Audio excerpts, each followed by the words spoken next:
नमस्कार, स्वागत है आप सभी का आप सबके अपने YouTube चैनल इंग्लिश जंक्शन में। आज हम लोग स्टार्ट करने वाले हैं एसेंशियल इंग्लिश ग्रामर का यूनिट 5 जो कि प्रेजेंट सिंपल टेंस पे बेस्ड है। पिछले वीडियो में हम लोगों ने पढ़ा था प्रेजेंट कंटिन्यूअस के क्वेश्चन बनाने के बारे में। अभी मैंने उसका आंसर ऑलरेडी अपलोड कर दिया है और आज आप लोगों को मैं पढ़ाने जा रहा हूँ यूनिट 5 जो कि है present simple. Present indefinite tense को ही प्रेजेंट सिंपल टेंस भी कहते हैं। थोड़ा सा इंट्रोडक्शन मैं दे दूं आप लोगों को टेंस के बारे में कि टेंस बेसिकली 3 भागों में बटे होते हैं, प्रेजेंट, पास्ट और फ्यूचर, और हर भाग के 4 एस्पेक्ट्स होते हैं, इंडेफिनिट, कंटिन्यूअस, परफेक्ट और perfect continuous. Tense basically verb के ही पार्ट होते हैं, इसलिए इन्हें हम लोग वर्ब टेंस भी कहते हैं। पूरे सेंटेंस में वर्ब से ही हमें टेंस के बारे में पता चलता है और वर्ब के अलग अलग फॉर्म्स हमें अलग अलग टेंस के बारे में बताते हैं।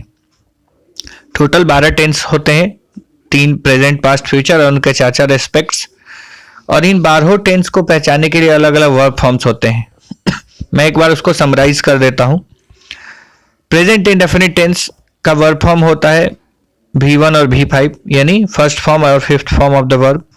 V5 बेसिकली फर्स्ट फॉर्म का ही सिंगुलर फॉर्म होता है जिसमें S या IS लगाया जाता है, यानी कि गो है तो गोज, प्ले है तो प्लेज। तो गो और प्ले V1 माना जाता है और गोज और प्लेज V5 माना जाता है। Next present continuous tense. Present continuous tense में इज MR प्लस V4, यानी V4 is equal to verb plus ING, playing, eating, jumping, etc। Present perfect tense यानी has have plus V3। Has have plus V3 का मतलब third form of the verb, played, went, played, gone, opened, eaten, written, etc। और present perfect continuous यानी कि has have plus been plus V4। मैं आपको एक चीज बता दूं, अक्सर लोग कंफ्यूज हो जाते हैं बीन से। अगर हैज हैव और बीन हो लेकिन उसके बाद कोई fourth form of the verb यानी ING वर्ब ना हो तो उसे हम लोग परफेक्ट कंटिन्यूअस नहीं बल्कि केवल परफेक्ट टेंस मानते हैं। इसी प्रकार पास्ट में अगर चलें तो second form of the verb यानी V2 को हम लोग पास्ट इंडेफिनिट टेंस कहते हैं। वाज वर्ब प्लस V4 को हम लोग past continuous, had plus V3 को पास्ट परफेक्ट और हैड बीन प्लस V4 को पास्ट परफेक्ट कंटिन्यूअस। उसी तरीके से अगर हम लोग फ्यूचर की बात करें तो विल शैल का यूज करते हैं हम लोग फ्यूचर को डिनोट करने के लिए। तो will shell plus V1 future indefinite, और सब्जेक्ट कोई भी हो विल शैल के बाद हमेशा वर्ब के फर्स्ट फॉर्म का ही प्रयोग करते हैं क्योंकि मॉडल वर्ब्स अपने बाद first form of the verb का ही प्रयोग करते हैं। उसके बाद बात करते हैं फ्यूचर कंटिन्यूअस की, तो will be, shall be plus V4, future perfect will have, shall have plus V3, और future perfect continuous will have been, shall have been plus V4।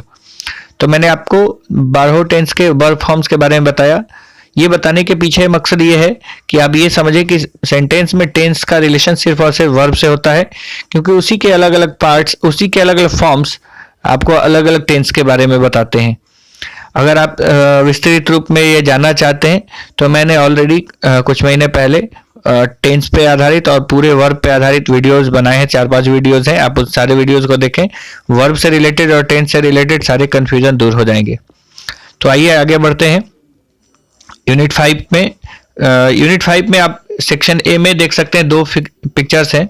पहले पिक्चर में है वी रीड अ लॉट, यानी हम लोग बहुत ज्यादा पढ़ते हैं, और दूसरे पिक्चर्स में आई लाइक आइसक्रीम, मुझे आइसक्रीम पसंद है।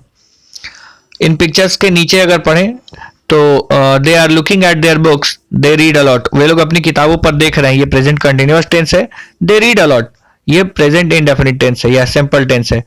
सिंपल टेंस का मतलब ये होता है कि कोई काम ना तो अभी चल रहा है ना ही पूरा हुआ है। हम लोग जनरल सेंस में बात करते हैं, यानी जो चीजें अक्सर होती हैं, आदतन होती हैं, शौक से होती हैं, रूटीन से होती हैं, रिपीटेशन से होती हैं, ट्रुथ है, इन सारी चीजों को हम लोग सिंपल टेंस में लिखते हैं। दूसरे पिक्चर के नीचे एग्जांपल दिया, he is eating an ice cream, ये प्रेजेंट कंटिन्यूअस है क्योंकि अभी वो आइसक्रीम खा रहा है। ही लाइक्स आइसक्रीम, उसे आइसक्रीम पसंद है। ये पसंद है का मतलब अभी भी पसंद है, पहले भी पसंद था और संभवतः आगे भी पसंद रहेगा।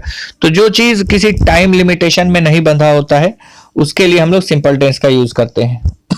चलिए आगे बढ़ते हैं। वर्ब फॉर्म्स की तरफ। देखिए कुछ बोल्ड लेटर्स लिखे गए जैसे read, likes, work, etc।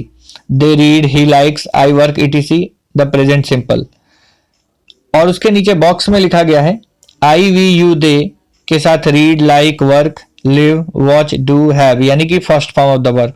I, we, you, they के साथ first form of the verb. He, she, it के साथ फिफ्थ फॉर्म जिसमें एस या ई एस का यूज करते हैं। रीड के लिए रीड्स, लाइक के लिए लाइक्स, वर्क के लिए वर्क्स, लिव के लिए लिव्स, वॉच के लिए वॉचेज, डू के लिए डज और हैव के लिए हैज। हैव हैज छोड़ दिया जाए तो बाकी में या तो एस या तो ई एस जोड़ा गया है, जबकि हैव का फिफ्थ फॉर्म हैज होता है, ये आपको याद रखना होगा। आगे बढ़ते हैं।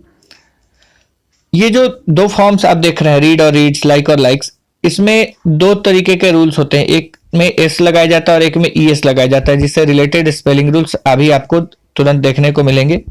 चलिए कुछ एग्जांपल्स देखते हैं। He works, she lives, it rains, etc। He works मतलब वो काम करता है, शी लिव्स यानी वो रहती है, इट रेन्स यानी वर्षा होती है। हिंदी के हिसाब से देखा जाए तो ताहे तीहे सामान्यतः अंत में प्रेजेंट सिंपल के लगाया जाता है। मैं जाता हूँ, वह खेलता है, तुम पढ़ते हो, मैं पढ़ाता हूँ। ये तो ताहे तीहे हिंदी की पहचान है। और अंग्रेजी में सेंटेंस प्रेजेंट सिंपल है इसकी पहचान है उसका वर्ब फॉर्म यानी कि V1 या V5। I work in a shop, my brother works in a bank. मैं एक दुकान में काम करता हूं और मेरा भाई एक बैंक में काम करता है। आप यहां ध्यान देंगे आई के साथ वर्क लगा है जबकि माई ब्रदर के साथ वर्क्स लगा है, क्योंकि थर्ड पर्सन सिंगुलर के साथ हम लोग हमेशा V5 यानी कि एस या ई एस लगा के V1 के साथ उसका प्रयोग करते हैं। Linda lives in London, her parents live in Scotland. Linda London में रहती है जबकि उसके माता पिता स्कॉटलैंड में रहते हैं। यहाँ पे भी आपको देखने को मिला लिंडा एक थर्ड पर्सन सिंगुलर नाउन है और हर parents third person plural noun है। तो थर्ड पर्सन प्लूरल और बाकी दूसरे फर्स्ट और सेकंड पर्सन के साथ हम लोग V1 और थर्ड पर्सन सिंगुलर के साथ V5 लगाएंगे। It rains a lot in winter. ये किताब जहां लिखी गई है वहां बरसात में ठंड के मौसम में बहुत बरसात होती है, इसलिए कहता है it rains a lot in winter, यानी यहाँ ठंड के मौसम में बहुत ज्यादा बारिश होती है।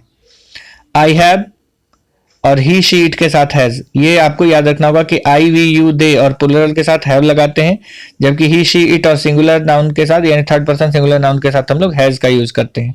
John has a shower every day, यानी जॉन प्रतिदिन स्नान करता है। स्पेलिंग, अभी हम लोग नॉर्मली V1 से V5 बनाने के लिए एस लगाते हैं, यानी जैसे आप देख सकते हैं ईट में ईट्स, रन में रन्स, लेकिन कुछ ऐसे वर्ड्स होते हैं जिनके कुछ स्पेलिंग रूल्स हैं जिसके आधार पर हम लोग एस की जगह ई एस लगाते हैं। जैसे किसी भी वर्ड के last letter s, S h या सी एच हो तो हम लोग उसमें ई एस लगाते हैं। जैसे लिखा हुआ है E S after S, S H, C H. Pass में पासेज, फिनिश में फिनिशेज, वॉच में वॉचेज। पास का लास्ट लेटर एस है, फिनिश का लास्ट लेटर ई एस है और वॉच का लास्ट लेटर फिनिश का लास्ट लेटर एस एच है और वॉच का लास्ट लेटर सी एच है। तो एस, एस एच और सी एच रहेगा तो हम लोग ई एस लगाएंगे।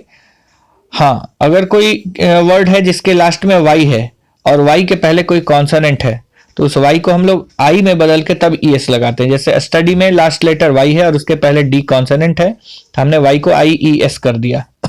ट्राई में वाई और वाई के पहले आर कॉन्सोनेंट है तो हम लोगों ने आई ई एस कर दिया। उसके बाद डू के साथ डज और गो के साथ गोज, यानी कि ओ के साथ भी यही रूल है कि अगर ओ के पहले कोई कॉन्सोनेंट होगा तो हम लोग ई एस लगाएंगे। इसमें ओ को चेंज तो नहीं किया जाता है लेकिन इसमें ई एस लगाया जाता है, यानी कि अगर ओ लास्ट लेटर होगा और उसके पहले कोई कॉन्सोनेंट होगा तो हम लोग ई एस लगाएंगे, अन्यथा एस का प्रयोग करेंगे। तो ये तो था स्पेलिंग रूल। इसके बाद आगे बढ़ते हैं सेक्शन बी में। सेक्शन बी में कुछ बेसिक रूल्स दिए गए हैं प्रेजेंट सिंपल टेंस को लेके। We use the present simple for things that are true in general और for things that happen sometimes और ऑल द टाइम। कह रहा है कि हम लोग प्रेजेंट सिंपल का यूज उन वाक्यों के लिए करते हैं या उन घटनाओं के लिए करते हैं जो ट्रू हैं जनरल सेंस में। जैसे सूरज पूरब में उगता है, ये यूनिवर्सल ट्रूथ है, यानी या तो किसी की हैबिट या रूटीन की आप बात कर रहे हैं जो कि एक प्रकार का ट्रूथ है, या आप किसी के पसंद नापसंद की बात कर रहे हैं वो भी एक प्रकार का ट्रूथ है। आप किसी साइंटिफिक रिसर्च या साइंटिफिक फैक्ट की बात कर रहे हैं वो भी एक प्रकार का ट्रूथ है। आप किसी प्रोवर्ब की बात कर रहे हैं, वो भी एक प्रकार का ट्रुथ है, और यूनिवर्सल ट्रुथ तो ट्रुथ होता ही है। तो जितने भी ट्रुथ हैं, जनरल सेंस में ट्रुथ है, सबके साथ हम लोग प्रेजेंट सिंपल टेंस का यूज करेंगे। और ऐसी चीजें जो अक्सर होती हैं या बार बार दोहराई जाती हैं या एक लिमिटेड इंटरवल के बाद, एक पर्टिकुलर इंटरवल के बाद वो अपने आप रिपीट होती है, तो उसके साथ जैसे हम लोग प्रतिदिन सुबह 5 बजे रखते हैं, यानी हर 24 घंटे के बाद हम ये काम रिपीट करते हैं। तो जब जब कोई काम रिपीट होगा तो रिपीटेशन वाले एक्शन के साथ हम लोग प्रेजेंट सिंपल टेंस का यूज करेंगे। आइए आगे बढ़ते हैं एग्जांपल्स की तरफ। आई लाइक बिग सिटीज, मुझे बड़े शहर पसंद है। The shops open at 9 o'clock and close eight 5:30, यानी जो दुकानें हैं वो 9 बजे खुलती हैं और 5:30 बजे बंद होती हैं। तो ये एक प्रकार के रिपीटेड एक्शंस हैं। Team works very hard, team बहुत कड़ी मेहनत करता है, एक प्रकार का ट्रुथ है।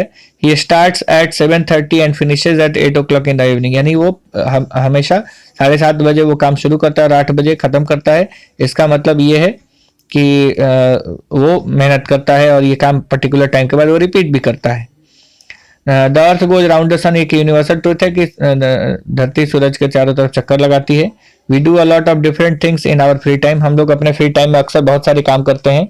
It cost a lot of money to stay at luxury hotel, ये भी एक प्रकार का ट्रुथ है कि अगर आप किसी आरामदायक लग्जरी होटल में रुकने जाएंगे तो आपको बहुत सारे पैसे खर्च करने होंगे।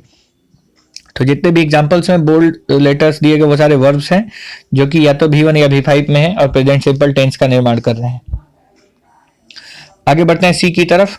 कुछ ऐसे वर्ड्स होते हैं जो फ्रीक्वेंसी बताते हैं, यानी रिपीटेशन ऑफ वर्क, कि कितने रेगुलर टाइम इंटरवल के बाद कोई सेंटेंस रिपीट हो रहा है या कोई एक्शन रिपीट हो रहा है। तो ऑलवेज, नेवर, ऑफेन, समटाइम्स और यूजुअली जैसे कुछ शब्द दिए गए, ऐसे आपको और भी ऐसे शब्द देखने को मिलेंगे जो एडवर्ब ऑफ फ्रीक्वेंसी की तरह काम करते हैं, like seldom, rarely, hardly, scarcely. ये सारे वर्ड्स जनरली, ये सब आपको मिलेंगे आगे, जो कि प्रेजेंट सिंपल में ही इस्तेमाल किए जाते हैं। तो always, never, often, sometimes, usually plus present simple, यानी इन शब्दों के साथ समानता प्रेजेंट सिंपल का यूज करते हैं।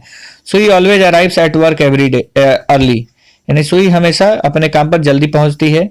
आई usually go to work by car but sometimes I walk, मैं सामान्यतः कार से अपने काम पर जाता हूँ लेकिन कभी कभी मैं टहलता भी हूँ, पैदल जाता हूँ, इसका मतलब।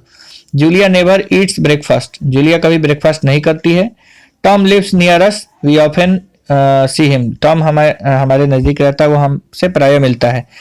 आप एक चीज और यहाँ नोटिस करेंगे, always, usually, never, often, sometimes, ये सारे जो शब्द हैं ये सेंटेंस में हमेशा मेन वर्ब यानी V1 V5 के ठीक पहले लगाए जाते हैं। तो इसके पोजीशन का भी आपको ध्यान रखना है और ये भी ध्यान रखना कि ये सारे वर्ड्स नॉर्मली प्रेजेंट सिंपल में यूज होते हैं, दूसरे टेंस में भी होते हैं लेकिन उस समय उनका अर्थ थोड़ा अलग होता है। यानी यहाँ पे ये केवल ये दिखाने के लिए इस्तेमाल किए गए हैं कि कोई भी काम किसी पर्टिकुलर टाइम इंटरवल के बाद रिपीट होता है। तो आपने देखा यूनिट नंबर 5 जो कि प्रेजेंट सिंपल पर आधारित है। इसके बाद भी अभी आपको 2 एक्सरसाइज और मिलेंगे, 2 यूनिट्स जो प्रेजेंट सिंपल पर आधारित होंगे और फिर उसके बाद जो यूनिट आएगा उसमें हम लोग प्रेजेंट सिंपल और प्रेजेंट कंटिन्यूअस का को कंपेयर करके देखेंगे कि उनमें क्या डिफरेंसेस है। तो ये वीडियो आप देखिए, इसके बाद आप एक्सरसाइज की तरफ चलिए और एक्सरसाइज बनाइए, और ताकि मैं फिर अगले वीडियो में आपके लिए कुछ आंसर पोस्ट कर सकूं। अभी आपके सामने क्वेश्चन है 5.1। आपको सब्जेक्ट दिया गया है ही, शी, इट। आपको ये देखना है कि कौन सा वर्ब V1 में लगाया जाएगा या कौन सा वर्ब V5 में लगाया जाएगा, यानी किस में S और किस में ES लगाना है, ये आपको देखना है। उसके बाद आप आ जाइए यूनिट नंबर 5.2 पे।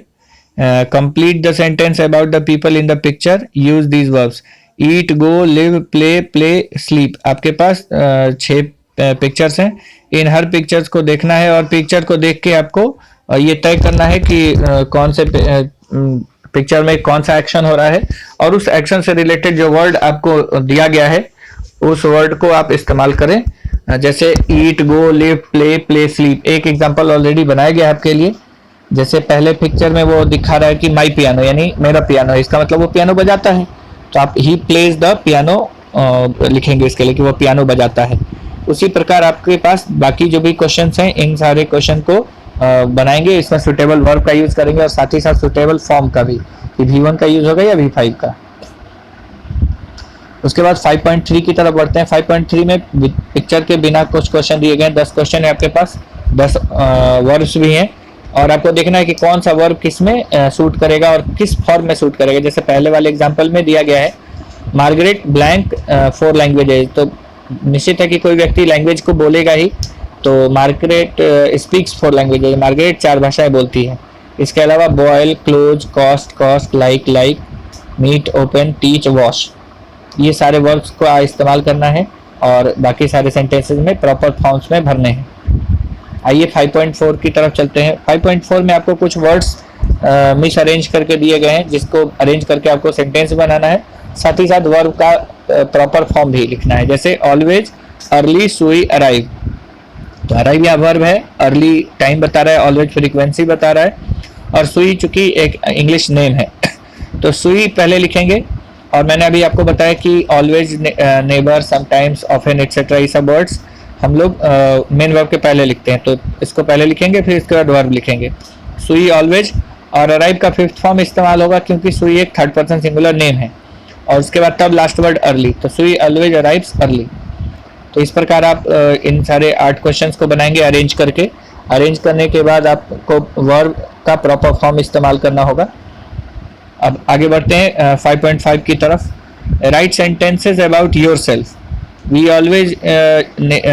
Use always, never, often, sometimes, usually, यानी आपको एडवर्ब ऑफ फ्रीक्वेंसी का भी इस्तेमाल करना है। और ये पांचों सेंटेंस आपको खुद के बारे में देखना है।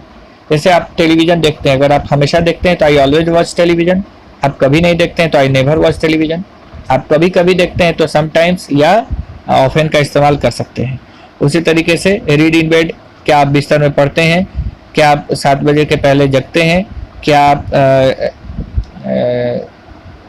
आप स्कूल या कॉलेज बस से या कार से जाते हैं, तो और क्या आप कॉफ़ी पीते हैं। तो इन सब चीज़ों के बारे में आपको लिखना है ताकि आप बेहतर तरीके से सारे क्वेश्चन बना सकें। तो उम्मीद करता हूं कि आपको ये लेसन समझ में आया होगा, और इस लेसन को बनाने के बाद आप असेस करें अपने आप को। मैं अगला वीडियो जब इसके आंसर का पोस्ट करूंगा तो आपको पता चल जाएगा कि सेंटेंस जो है वो कौन सा करेक्ट है और कौन सा करेक्ट नहीं है। तब तक के लिए धन्यवाद।